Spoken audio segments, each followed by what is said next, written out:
Oui, mais justement, la question, vous dites c'est au nouveau néo-calédonien, dis-je, de trancher, mais la question doit se poser à nouveau. Un nouveau référendum sur l'indépendance est nécessaire? D'abord, je vais vous donner mon avis à moi, celui de ma formation politique. Le Parti communiste français s'est toujours battu auprès des peuples qui se battaient pour retrouver leur indépendance. Donc, pour la décolonisation, notamment en Algérie, nous avons toujours été de ces combats pour la paix et pour la liberté des peuples.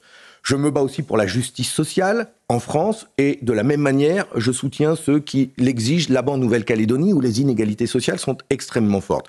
Concernant l'indépendance, je voudrais d'abord dire que c'est aux habitants de la Nouvelle-Calédonie de décider de ce processus qui doit les conduire à vivre ensemble. Et je reviens sur cet accord de 88 qui ne tient qu'en une page. Mais la question n'est pas close pour vous. Oui, mais ben non. Mais parce que c'est écrit dans ce document qu'il faut respecter, c'est construire un destin commun avec toutes celles et ceux qui y vivent aujourd'hui, c'est-à-dire des Kanaks, le peuple premier, des Vietnamiens, des Européens, des Français, et des métissés qui vivent ensemble. Donc ils doivent ensemble écrire ce destin commun. Donc un quatrième référendum. Moi je dis, donc un quatrième référendum. Dans notre histoire, je vous le dis, pour vous répondre très précisément, que ce soit en Nouvelle-Calédonie ou en Polynésie, je suis moi pour que ces peuples prennent leur destin en main et s'engagent dans un processus de décolonisation. Qui aboutirait à l'indépendance. Qui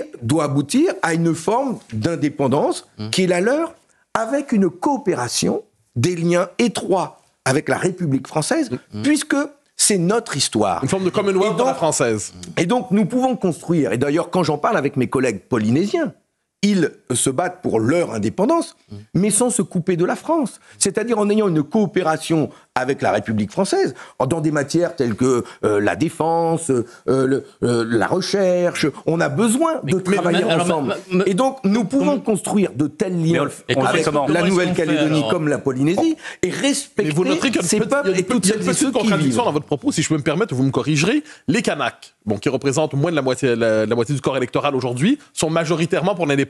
Ce qui n'est pas le cas des populations issues du Pacifique plus largement et des Caldoches, des Blancs. Donc, si vous parlez du peuple d'origine, le peuple d'origine a fait le choix de l'indépendance et les autres populations n'y sont pas favorables. Comment créez-vous une communauté de destin à travers cela? Mais là, je me permettrais de dire tout simplement que c'est à eux de le décider et d'écrire. Moi, je trouverais... Non, mais par 3 fois, par 2 fois, oui. Sans aucune contestation, mais le 3e référendum qui a fait l'objet de plus de 54%, 55% d'abstention. Ou de boycott, ça dépend comment... Voilà. Il était boycotté par les forces indépendantistes parce qu'il n'a pas été tenu dans des bonnes conditions. Mais si on en fait un 4e, ils vont le boycotter aussi? Mais pas forcément, c'est pour ça... Pourquoi ne pas faire confiance à celles et ceux qui ont su écrire l'histoire il y a 30 ans et ces 30 dernières années? Ils ont quand même réussi cette équilibre-là. À quelle échéance il faut organiser ce 4e référendum? D'abord, c'est une idée aussi de Marine Le Pen, un 4e référendum. D'abord, vous êtes d'accord avec elle? Mais si c'est ce qu'ils décident, faisons-le. Moi, je pense que c'est suffisamment compliqué pour que ce ne soit pas nous, ici, depuis Paris, de leur dire ce qu'il faut faire. Et c'est pour ça que l'envoi d'une mission plurielle, pluraliste, respectueuse de tout le monde et admise par tous est essentiel. Il faut renouer avec ce qu'avait fait Christian Blanc à l'époque.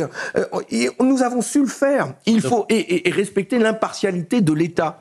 L'État doit rester impartial. Avec quelle échéance et avec quel corps J'adore l'expression utilisée par les Kanaks qui nous disent vous avez la montre, nous avons le temps.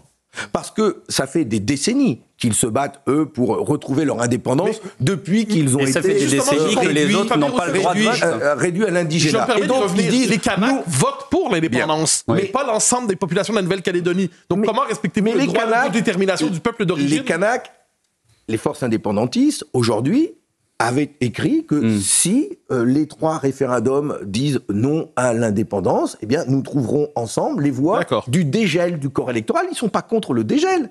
Ils ont dit qu'il faut que ça s'inscrive dans un... c'est écrit non au dégel partout sur toutes les banderoles de l'île aujourd'hui. Ce sont les représentants, les partis indépendantistes, pas les gens qui sont dans la rue aujourd'hui. Essayez d'écouter précisément ce qui se dit et avec des nuances. parce que tout n'est pas noir et blanc. Voilà. Et c'est beaucoup plus nuancé que ça. Et donc, bien sûr que la question du dégel électoral est inscrite à l'ordre du jour de toutes les forces, y compris indépendantistes. Ce qu'il dit, c'est pas maintenant, pas de cette manière-là. Et c'est ça qui suscite la colère, et une colère qui explose sur un fond d'inégalité sociale, de crise avec le nickel, qui est énorme. Il faut entendre que 70% des Kanaks vivent sous le seuil de pauvreté aussi. Et qu'aujourd'hui, il y a une explosion sociale. Comment ? C'est un peuple colonisé, selon vous ? Bien sûr, oui. Donc, encore aujourd'hui. Encore aujourd'hui. J'ai le diagnostic. Vous n'aimez pas la référence. Vous partagez ce diagnostic avec Jean-Luc Mélenchon. C'est une situation coloniale. Le Parti communiste français l'a écrit depuis longtemps. Mais c'est pas que nous. Vous pouvez ouvrir une fiche Wikipédia. J'ai écrit aussi. Je suis désolé, mais enfin, quand même, nous avons envoyé des navires là-bas. Il y a eu des milliers de morts vis-à-vis du peuple premier primitif kanak que nous avons réduit à l'indigénat, que nous avons exposé dans des zoos vivants à Paris, en Europe, en les faisant passer pour des cannibales. Ils n'ont eu le droit de vote qu'en 1957. Non mais d'accord, mais aujourd'hui, en 2024, est-ce que les Blancs qui vivent sur l'île sont des colonisateurs ? Non. Ceux qui vivent sur l'île aujourd'hui veulent pouvoir y vivre tous et ensemble. Et les émeutiers, on est d'accord. Voilà. Monsieur Roussel, les émeutiers, ils leur disent les Blancs, foutez le camp. C'est quand même ça. Mais ils y sont pour rien. Aujourd'hui, il y a des émeutes. Elles sont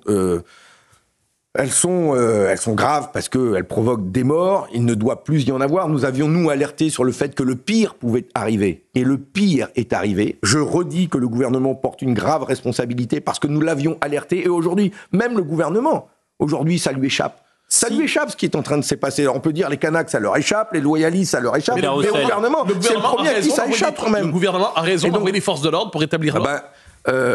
La première chose que le gouvernement aurait dû faire, et c'est ce que j'ai demandé, c'est ce que nous avons demandé, c'est que le gouvernement dise ok, on a compris que nous allions peut-être un peu trop vite, et donc on lève le pied, on ne convoque pas le Congrès d'ici fin juin, tant qu'il n'y a pas...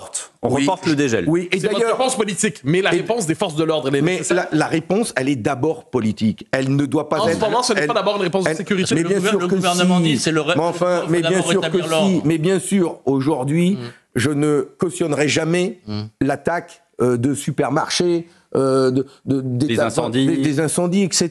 Enfin, et bien sûr qu'il faut des forces de l'ordre pour protéger les espaces de vie, les endroits où on peut acheter de quoi se nourrir. Oui, permettre l'acheminement de la nourriture. Oui, il faut le faire. Roussel, vous voulez une indépendance. Ce que je veux dire, c'est que la réponse, elle doit d'abord être politique. Or, aujourd'hui, quel message envoie le gouvernement ?